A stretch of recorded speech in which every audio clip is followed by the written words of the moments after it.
We're back. We're back again. We're back again. Chapter 4. This time I didn't exit out to the title screen because I'm playing it as soon as I ended the last one because I need to know what is happening. I am curious, and curiosity is killing me. Hold on. Let's just really quickly save.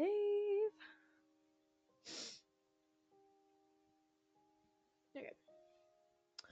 Edward turned his attention, drawn to my figure standing before the canvas. The artwork was vibrant tapestry of light and color. So we went to our room last night, I thought. So what are we doing in here now? That's what I'm wondering. Edward turned his attention, drawn to my figure standing before the canvas. The artwork was a vibrant tapestry of light and color. Well, Clara, what do you think? My word, it's as if Lady Isabel brought the very ocean itself into this room. I allowed my eyes to leisurely explore its surface, absorbing the intricate details of the ocean and the scene. The gold sand, painted with a remarkable realism, seemed to warm my feet beneath their imaginary touch, while the sunlight danced on the rippling waves, creating an illusion of movement and depth. She certainly has a gift for painting, doesn't she? 結婚前に名のある巨匠のもとで修学されたそうだ。 Indeed, you wouldn't believe it, but she trained under a renowned artist before she married. You mean back when she was a young lady? うん。お父さんと結婚するまでは。 Yes, that's right, before she married my father. Edward joined me, his eyes rising up to meet the captivating artwork. The warmth and affection shining within them spoke volumes of his love for the piece, the love that resonated deeply within my own soul. 母は故郷が恋しくなるたびに海を見るためにこの絵を描いたそうだ。 I was told that she worked on this painting whenever she felt homesick for the sea. いい感じでしょ? A rather remarkable view, wouldn't you say? Oh, I wouldn't disagree. It's truly breathtaking. He's truly breathtaking. Anyways, even I, who had previously never considered such a thing, found myself yearning to visit the idyllic scene captured on the canvas. In my mind's eye, I saw Edward seated before it, gazing out at the vast expanse of the ocean, his thoughts lost in his contemplation. Unbidden yet unwavering conviction, the words tumbled out of my lips. I'm certain you'll get to see the real sea someday. そんなことができるだろうか? Do you honestly think so? Of course, though it may take a little time and effort. Once Robert's illness was under control, Edward would be able to leave the manor and pursue his deepest aspirations. Okay, but I was thinking about this a second ago. So if Miss Queller is the bad guy and she's taking care of, his dad Robert's illness, then what if she's keeping him sick to I guess have control over the manor or something? I don't know. I don't know. I'm so confused and I can't figure out a motive. So I'm what's going on? そうだろうね。 I suppose you're right. Why does his face look like that? You look like I just said something weird. Something odd. I suppose you're right. Edward's response was a silent affirmation, a hint of a smile playing on his lips. Girl, that's him being girl, shut up. You're so weird. I feel awkward. Face. Oh. Maybe he's an awkward smiler. Ooh, this room is so pretty. I love the blue. Anyways. As I pushed open the heavy door to the servants' hall, my hand instinctively reached for my stomach rumbling. A wave of curious faces turned towards me, their expressions a mixture of anticipation and amusement. It was as although they had been eagerly awaiting my arrival, their eyes filled with unspoken questions. The sudden focus was disconcerting. I found myself blinking rapidly, a flush of embarrassment creeping across my face. Why are you all looking at me like curious cats? Alice hurried over to hold my hand, concern etched upon her features. I hear you volunteered to clean Lord Edward's chamber. My thoughts drifted to whose earlier expression had been a puzzling mix of delight and apprehension. Now her silence made perfect sense. She must have divulged the news of my plans to the others. Indeed, I did. Those toilets were giving me no end of trouble, and I thought a change of scenery would be pleasant. Hmm, I understand the difficulty, but are you certain you're comfortable taking on such a task? Why wouldn't I be? Well, there are thousands of reasons. Despite my assurances that all is well, Alice's agitation only intensified. Why do you guys hate him so bad? As I stood by, passively observing, a growing throng of onlookers gathered, their eyes filled with suspicion and speculation about me and Edward. Come to think of it, you've been spending rather a lot of time with his lordship lately. And wouldn't you know it, there are whispers that you and his lordship are developing quite the bond. Now, that is simply not true. We have merely struck up friendly acquaintance. We have merely struck up a friendly acquaintance. Nothing no more. For someone so unconcerned, your ears seem to be a rather fetching shade of red. And your nose shares that same color. Oh my gosh, y'all leave her alone.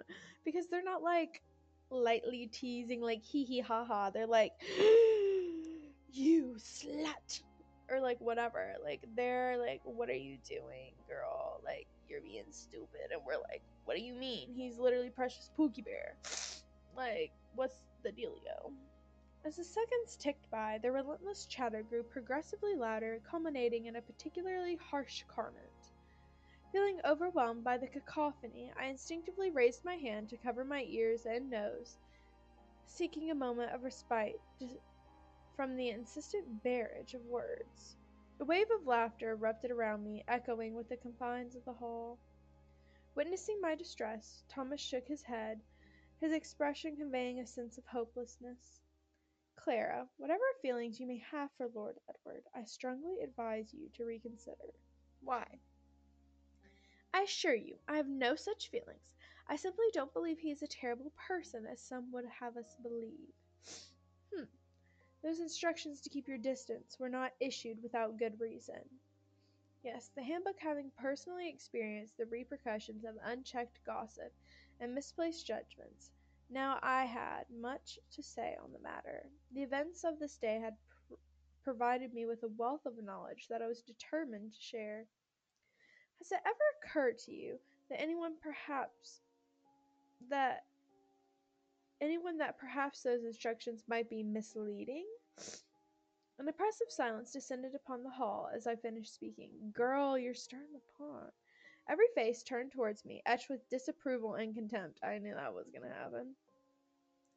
Alice, who had been observing with arms crossed, finally broke the stillness with a cutting retort, delivered in a frigid tone. Just because you arrived later than us does not mean you are privy to all the details, Clara. Then enlighten me. What is it that I don't know? Our eyes met for a brief moment before Alice hastily averted her gaze, quickly followed by Thomas and Bruce. Never mind. I have work to do. Nevertheless, Clara, give it a serious thought.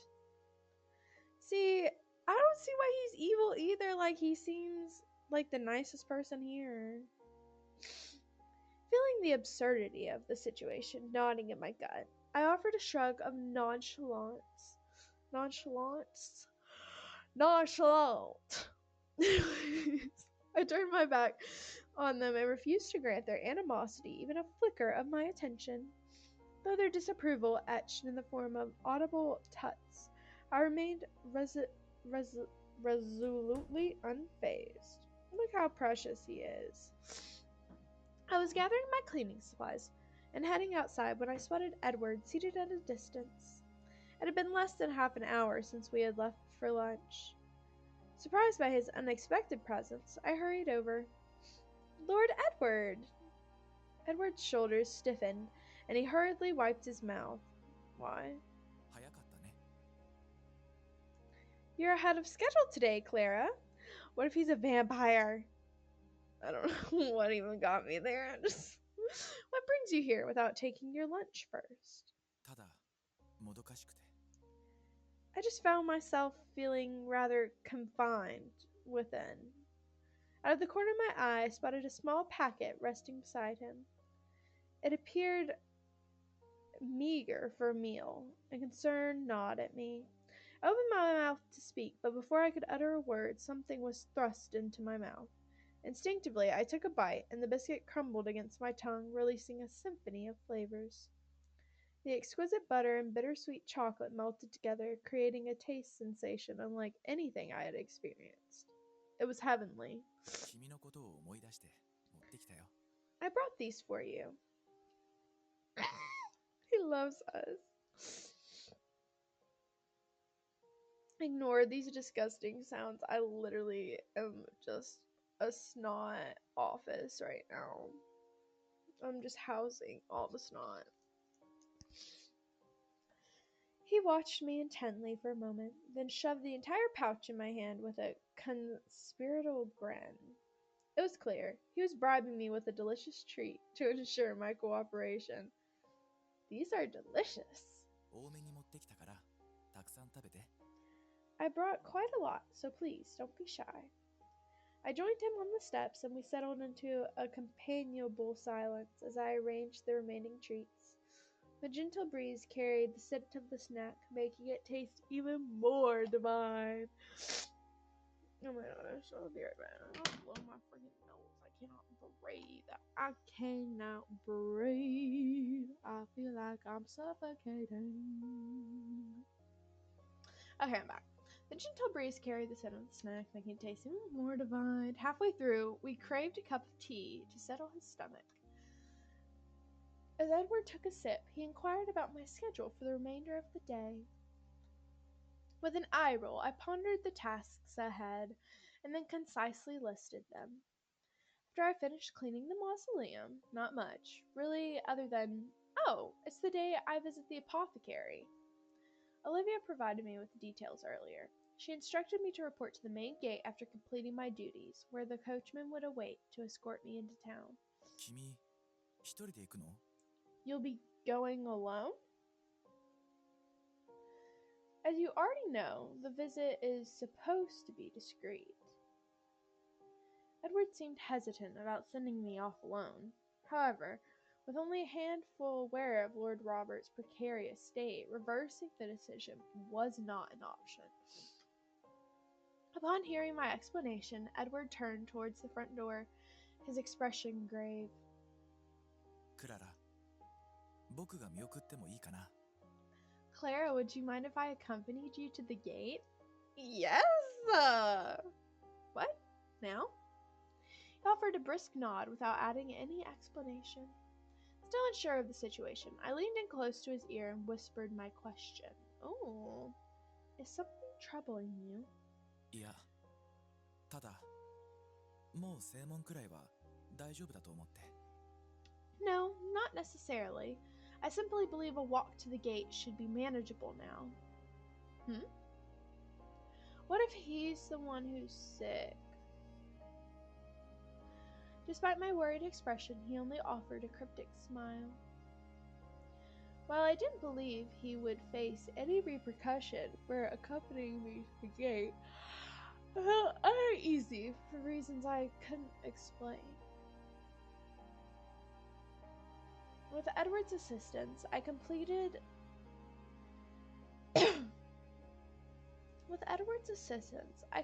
the cleaning tasks with ease, returned the tools, and exited the building. Edward, who had been waiting for me, repeated his earlier question. 本当に一人で行っても大丈夫？ Are you certain you will be all right making the journey alone? I stopped abruptly and met his gaze directly. If you're concerned, you're more than welcome to join me. 僕もそうしたいんだけど。 I would be delighted to, but...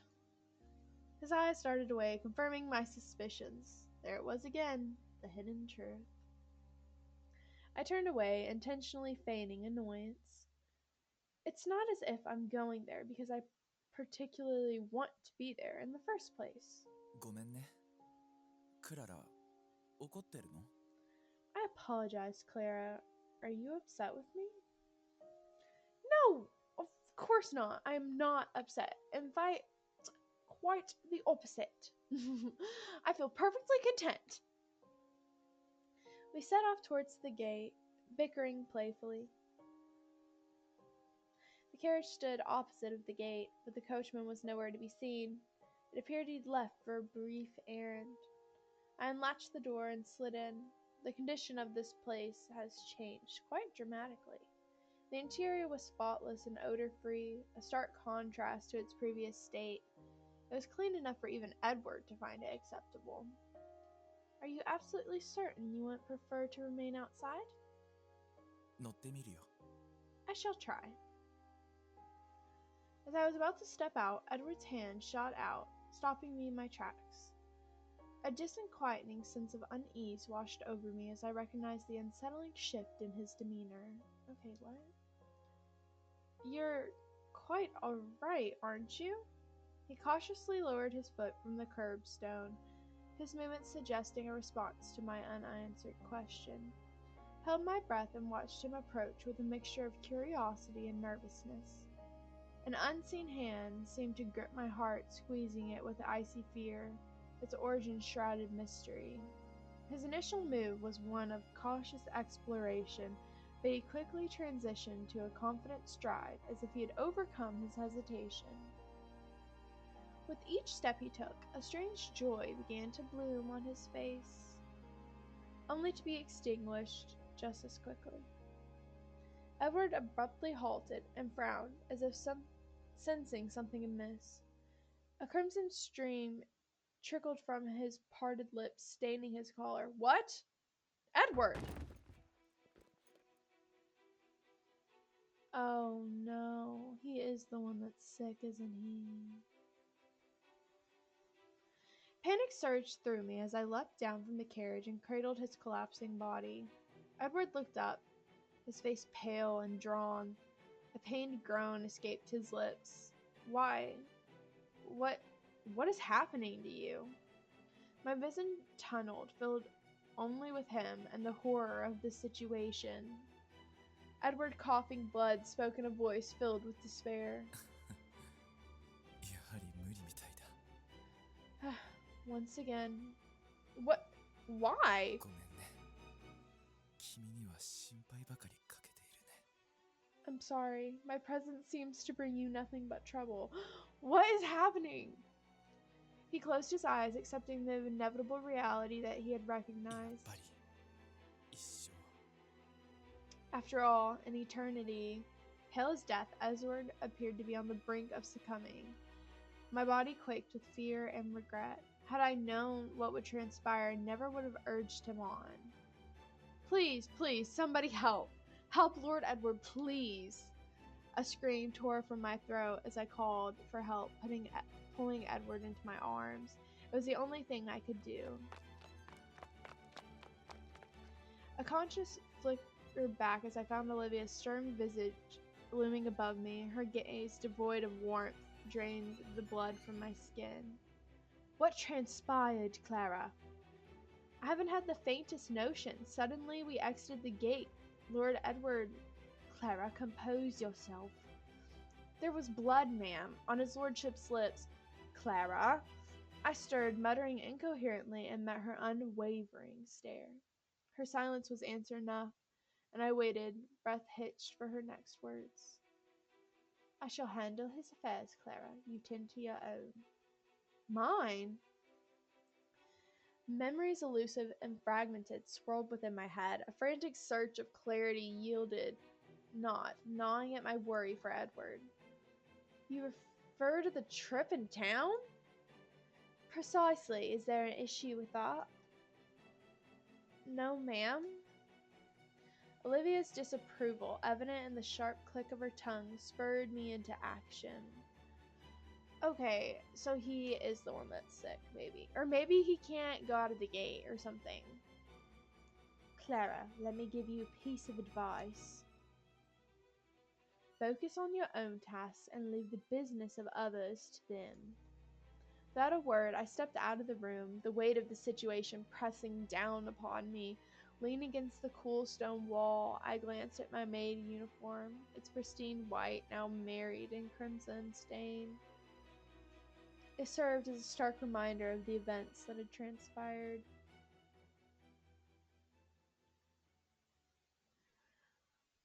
What the heck just happened? And why are we just in town like nothing happened? Anyways, the town's really cute. But like, what just happened? And why am I so upset? What? The bustling town square, a stark contrast to the banor's quietude, buzzed with activity. Excitement had been coursing through my veins as the prospect of this errand, until this afternoon. Yet a shadow of concern lingered, casting a pall over the vibrant scene. Yeah, I'm still not past what just happened. We just watched, like, someone die that we care about? Like, he's, like, on the brink of death. Well, I guess we are getting the medicine for him. If she hasn't connected that, I don't know what we're gonna do about this. Oh my gosh. What is going on? Edward's well-being weighed heavily on my mind, painting the world in shades of worry. With a heavy sigh, I looked out vacantly through the quarter light, a sympathetic gaze of the coachman reflecting my eternal turmoil. The music is so happy that I'm like about to crash out. Stop. Okay. I'm sure he'll be alright. Very well. Well, since you're here in town, why not try to lift your spirits a bit? Though the urge to dismiss his concern was strong, the decorum held me back. A curt nod and a strained smile were all I could manage. With the laden heart, I grasped the carriage door and stepped onto the bustling cobblestone. My gaze seemed heavy, scanned the rows of shops, began searching for the address hidden amongst their colorful facades. My destination nestled amongst the numerous shops lining the boulevard awaited. The vast expanse of the countryside, coupled with the scarcity of medical professionals, meant relying on family doctors' wisdoms for any ailment. I watched the apothecary carefully as he read Olivia's letter, his brow furrowing in concentration. Then he began to measure a mix of various ingredients, his movement precise and practiced. As I waited, anticipation building with each passing moment, something unexpected appeared before me. Before I could grasp the situation, the medicine stood complete. The silence stretched thick as the apothecary hushed. Words hung in the air, his smile a riddle waiting to be solved. A little warning next time, makes things smoother. Certainly. The whispered word piqued my curiosity, but I responded nonetheless. A satisfied smile played on the apothecary's lips as he whistled a merry tune, reclaiming his seat. I stuffed the medicine and instructions into my bag with a hurried movement and stole a quick glance at him before I exited the shop. What if we're not getting medicine and we're getting poison? Boom, boom, boom.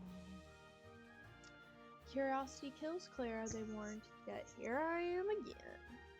The moment I stepped out of the apothecary's shop, I pulled the paper out from the bag and scanned its contents. Yeah. My eyes devoured the contents, a concise recipe, precise dosages, and a list of precautions, and a detailed list of forbidden ingredients. Just one element stood out. The repeated assertion that the apothecary has fulfilled Olivia's every request. I see nothing peculiar. I approached the carriage and parked in the alleyway behind the shop, my hand reaching for the door handle. A burning desire to return home and tend to Edward consumed me. I'm back. So soon? There was nothing out of the ordinary. Well, I've got something rather special for us. And what might that be? The coachman, scratching his head, pointed towards the nearby gate. A large crowd had gathered there. An overturned carriage lay in the process of being repaired. This unexpected obstacle added to my frustrations. Well, as I mentioned before, it's high time we had a change of scenery. Couldn't we simply remain in the carriage and take a well-deserved rest? Out of the question. How else can I enjoy a proper drink then? Heavens above! Regardless to the throbbing headache that pushed my temples, the coachman continued his unfiltered pronouncements. The coachman's words. It appeared that we would be forced to seek refuge in a nearby tavern until the road was cleared. How convenient. How convenient.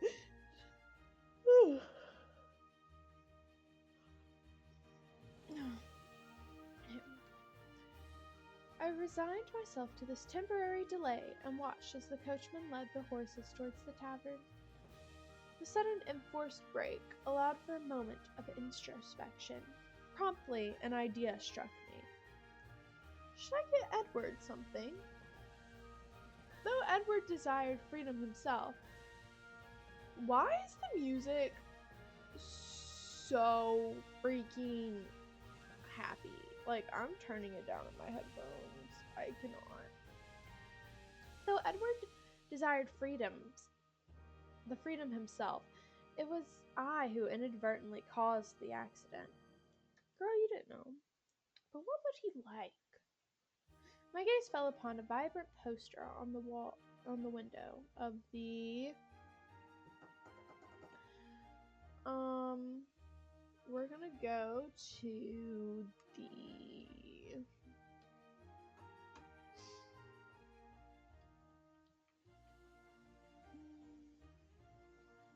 Can we go to any of them? What's the textile? We'll go to textile store. Vibrant canopy stretched atop the entrance of the textile store, casting a dappled shadow among the rows of the vividly colored cotton fabrics hanging beneath them. The air was filled with a gentle rustling of cloth. Each piece whispered a tale of distant lands and skilled craftsmanship. This haven, specializing in the creation of quilts and blankets, beckoned me with the promise of warmth and comfort. Goodness me, just remembered we ripped the blanket the other night.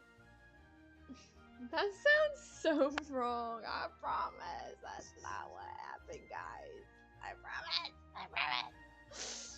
Stepping under the awning, I couldn't resist reaching out and touching one of the fabrics. Its softness, soothing, caressed against my skin. Memories of the tattered blanket found in the mausoleum flickered to my mind. A stark contrast to the vibrant tapestry before me. As my fingers brushed against the fabric, a shadow fell across the display.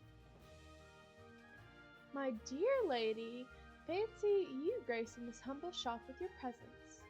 Looking up, I met the curious gaze of the shopkeeper. His eyes seemed to mistake me for a noble woman, perhaps swayed by the simple elegance of my dress that contrasts the blood-stained maid uniform I wore early this afternoon. He gently guided me towards the back of the shop, his voice a soothing murmur as he introduced me to a treasure trove of exquisite fabrics. Amidst the dazzling array, a peculiar blanket caught my eye, woven from the threads that shimmered like moonlight on the sea. It was a masterpiece of textile artistry. You have a discerning eye. This particular blanket is soft enough to be fit for a cradle. I see. How much would that one be? As the shopkeeper unfolded it, revealing its intricate pattern and luxurious texture, he proudly announced its price, a sum that caused my breath to hitch in my throat. Goodness gracious me, isn't that a bit steep? That's only the cost of the material, mind you, not including the profit margin. The stark contrast between its quality and the fabrics readily available outside. Okay, I'm sorry. Just wrap it up, I'll take it. A lump formed in my throat, threatened to spill over onto tears. The single purchase would claim half of my weekly wages. A sacrifice I knew I must make. I didn't even get a choice. Okay. As the sun dipped below the horizon, casting a long shadow across the land, I returned to the manor. The long journey had taken its toll, leaving my body weary and achy. I massaged the throbbing back and then descended from the carriage. Olivia waited for me at the entrance. I returned, ma'am. Did you obtain the prescription successfully? I did, indeed. It's here. Girl, why would I come back and not have them? I presented the medications and note to Olivia, her eyes scrutinizing the contents. A flicker of recognition crossed her face, followed by a satisfied smirk. Why do I not like her? Finally, I could ask the question that had been burning in my mind. With a hesitant intake of breath, I dared to ask, how fares his lordship? May I inquire? Olivia's response, veiled in silence and a knowing smile, offered no answers. You evil woman! I guess he's fine because she smiled. I don't even know. Dejected, I retreated to my room, the weight of uncertainty heavy on my heart. She kinda sucks booty hole, don't she? Days turned into weeks. Edward remained a distant figure, glimpsed only temporarily through a doorway by Olivia or the head butler. Anxiety gnawed at me, fueling a series of uncharacteristic blunders. Then fate intervened in the form of a 3-day leave granted by Olivia. Those days, each one an eternity, were spent vigil outside Edward's door. Though today would mark the final day, dawn's early light hurled into a frantic cleaning session. I envisioned the state of his room after my absence. Picturing dust and disarray, squatting before the door, I sighed, the undelivered gift heavy in my arms.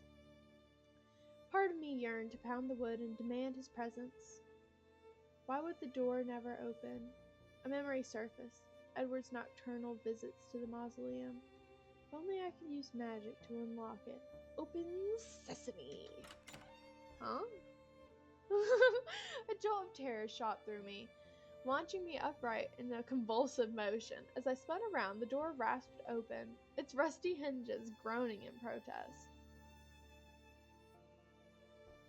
The figure framed in the doorway, bathed in the dim light that bled through the crack, abruptly arrested in its movements, mirroring my own, shocked with its sudden stillness.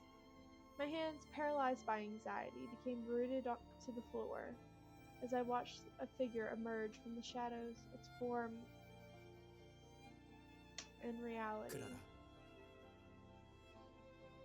Clara? Okay, he doesn't look like he's dying.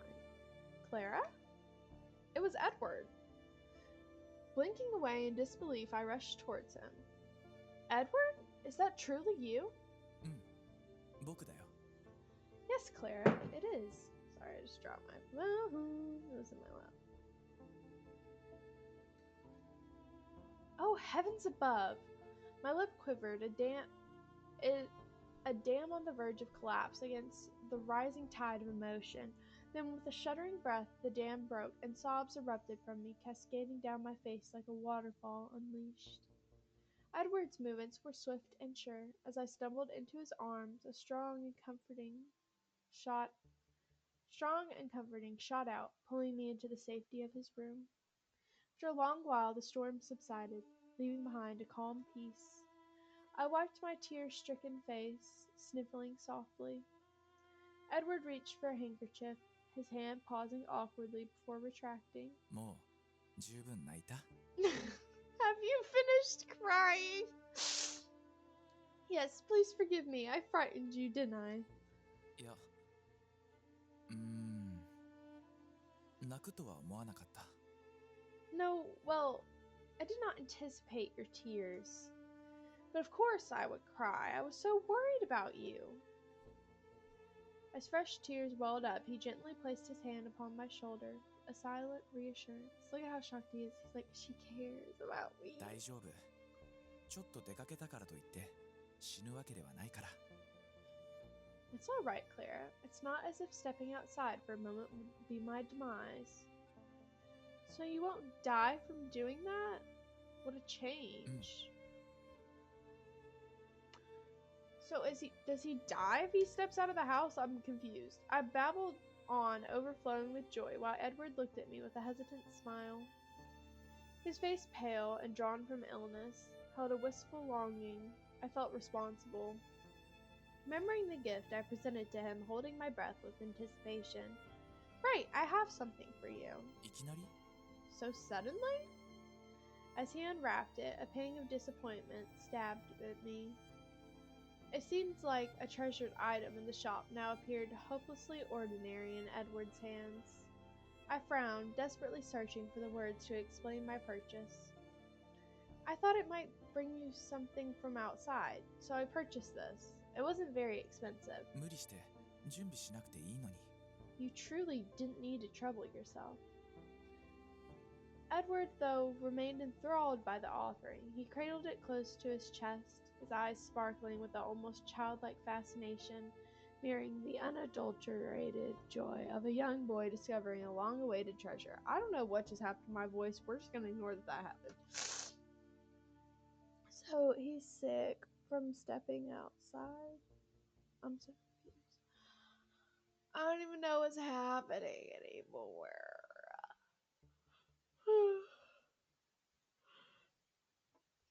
His fingers traced the contours of the gift with a gentle reverence, his touch feather-like as if afraid to disturb its delicate magic. As he held it, his gaze seemed to pierce through the object itself, lost in a world of wonder only he could see. A wave of pride, warm and comforting, swept over me, witnessing its unfeigned appreciation. His genuine delight in the simple act of receiving it filled my heart with a joy that transcended the object itself. 僕のことを考えてくれた。 For me? A gentle smile softened his lips as he fiddled with the necklace around his neck. ありがとう。大事にするよ。 Thank you, Clara. I shall treasure it. Ah, well, yes. Please do cherish it. Realizing my mind had wandered, I lunged forward, my hand outstretched in a belated attempt to offer a more genuine response. Oh, I mean, don't worry. You can do whatever you wish with it. It's quite inexpensive. いや、大切に使うよ。 I wouldn't have it any other way. As you wish. The hours that followed were filled with whispered tales. I recounted the happenings of the town while Edward shared his experience during his illness. Though the separation was brief, it felt like an eternity. Y'all are in love, just get married and have babies. Like, come on. Regret tugged at me as I rose to leave, aware of the time constraints. Edward followed me to the doorway, his hand gently resting on my arm. His eyes held a melancholic longing. また会えるよね。 We shall meet again, won't we, Clara? He likes us too. But it's because we're the only nice person that he's ever had. Maybe. Of course. Is there something concerning on your mind? 何事もなかった。 No, nothing at all. With a hopeful smile, he held up the gift, his words echoing his concealed feelings. 今夜は君のおかげでよく眠れそうだよ。 I believe I shall sleep soundly tonight, thanks to you. His cheerful demeanor lifted the weight of my worries. I returned the smile in a heartfelt expression of gratitude and renewed hope. And I too.